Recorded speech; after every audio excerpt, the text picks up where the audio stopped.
crack it.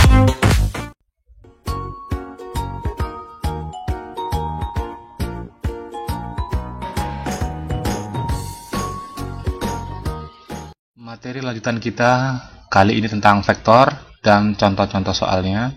Apa itu besaran vektor? Besaran vektor adalah besaran yang mempunyai nilai dan arah.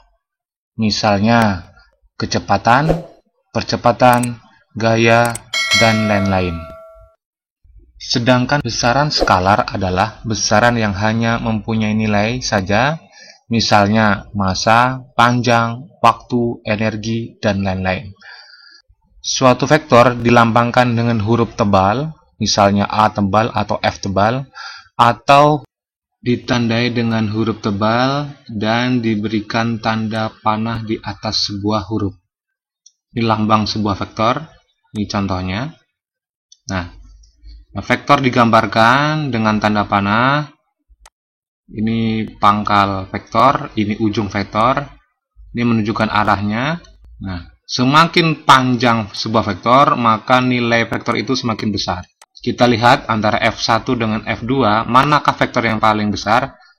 Yang paling besar adalah vektor F2, karena digambarkan lebih panjang dibandingkan F1. Bagaimana vektor bisa dijumlahkan dan mencari selisihnya? Bisa melalui penggambaran. Kita lihat gambar yang ini. Melukis jumlah dua buah vektor dengan metode segitiga. Misalnya ada sebuah benda. Ini vektor F1 mendatar, vektor F2 mengarah ke sana. Nah, bagaimana mencari resultannya? Kita gambarkan F1 mendatar. Ini pangkal, ini ujung sebuah vektor. Pangkalnya F2 itu bertemu dengan ujungnya F1. Jadi resultannya adalah pangkal dari resultan itu pangkal awalnya dan ujung dari akhir resultan ini dihubungkan. Maka tanda panah terletak di sini. Ini metode segitiga. Berikutnya, bagaimana menggambar vektor resultan dari 3 buah dengan metode poligon. Misalnya ada 3 buah vektor. Vektor A seperti gambar. Ini vektor B mengarah ke atas. Vektor C mengarah seperti gambar. Nah, bagaimana menggambarkan A plus B plus C? Jadi kalau ingin menggambarkan vektor A plus B plus C, jadi kita lihat dulu A-nya mengarah ke mendatar. Jadi pangkalnya kita buat dari sini, set ke sana, terus B ke atas, kemudian vektor C, pangkal C bertemu dengan ujung B. Sudah itu kita tarik pangkal ketemu pangkal, ujung ketemu ujung, kita tarik. Jadilah dia R-nya A plus B plus C. Bagaimana menggambarkan resultan dari B plus A plus C? Caranya, karena disebutkan B dulu, maka kita gambarkan vektor B, ini ke atas, kemudian vektor A, kemudian vektor C. Resultannya bagaimana? Nah, ini pangkal dari vektor, dimulai dari vektor B, dan akhirnya ujung tangkapnya di C. Nah, inilah resultannya untuk B plus A plus C. Sekarang kita lihat gambar yang bawah ini.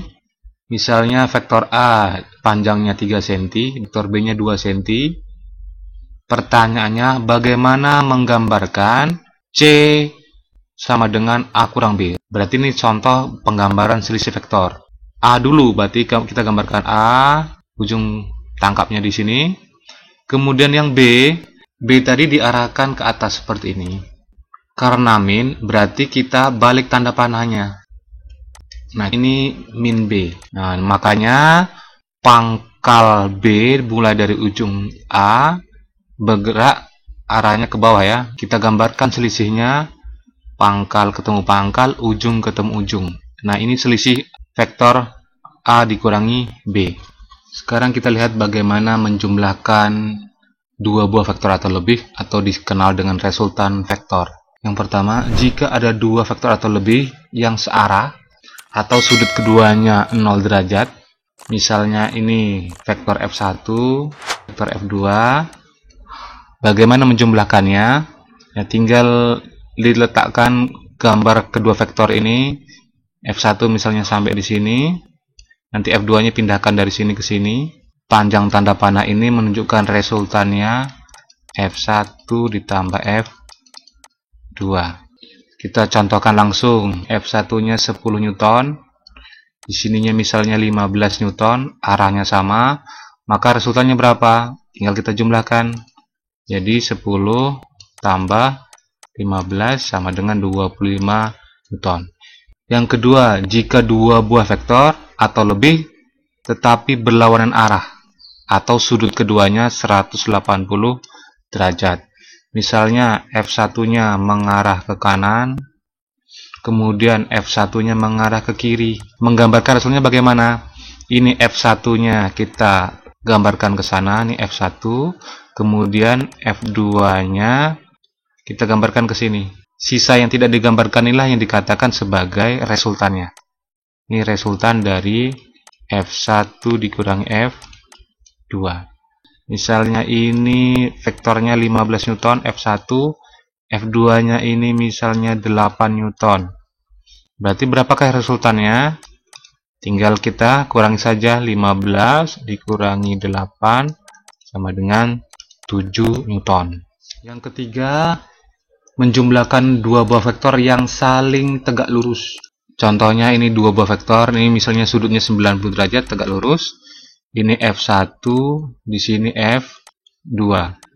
Nah, bagaimana menggambarkan resultannya?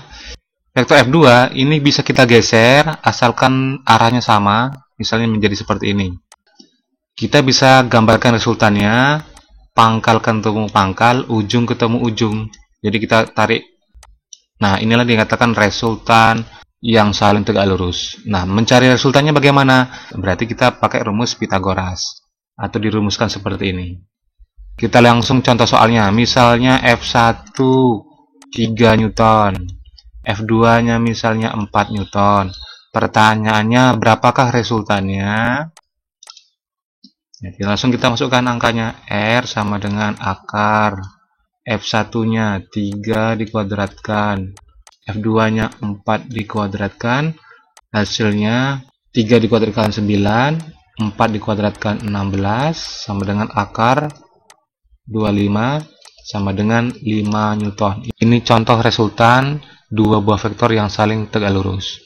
Kemudian yang keempat, resultan dua buah vektor membentuk sudut alfa. Jadi sudut alfanya ini bisa kurang dari 90 atau lebih dari 90. Ini alfanya.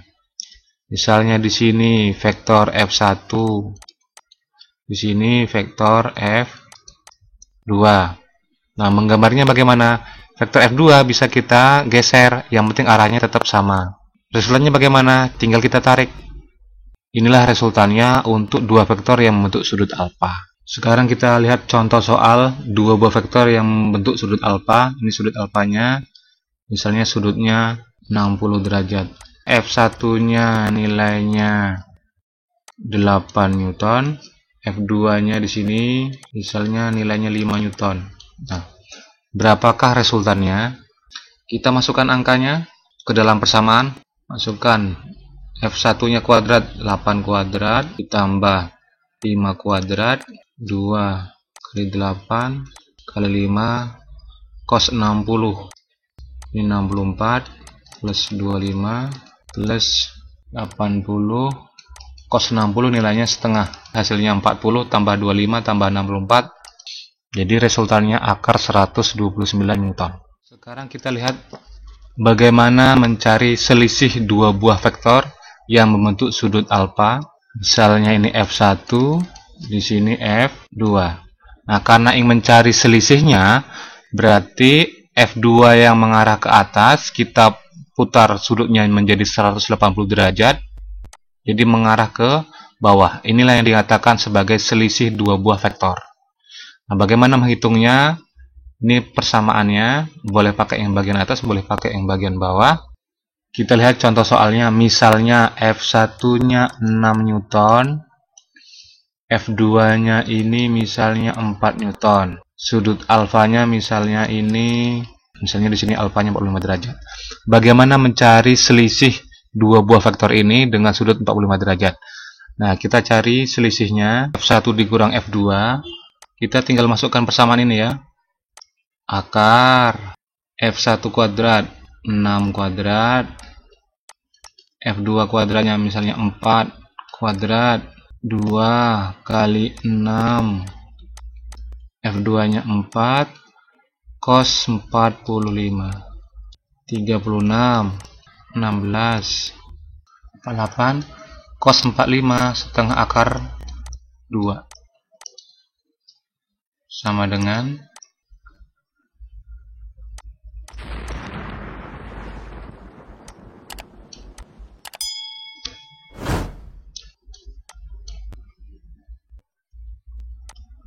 ini contoh soal yang menghasilkan selisih dua buah vektor yang membentuk sudut.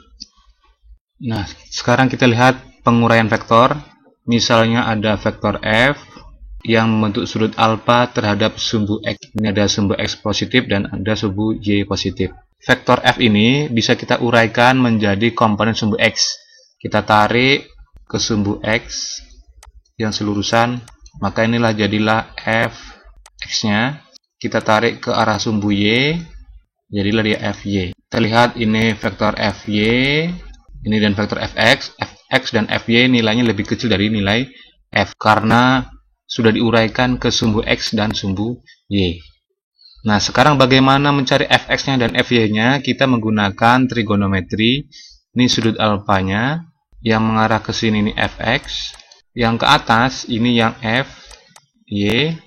Nah, yang miringnya ini yang F. Kita uraikan trigonometri sin alfa demi cos tu sami tan desa. Jadi sin alfa itu depan miring, cos alfa itu sami atau samping miring, sedangkan tangan desa depan samping.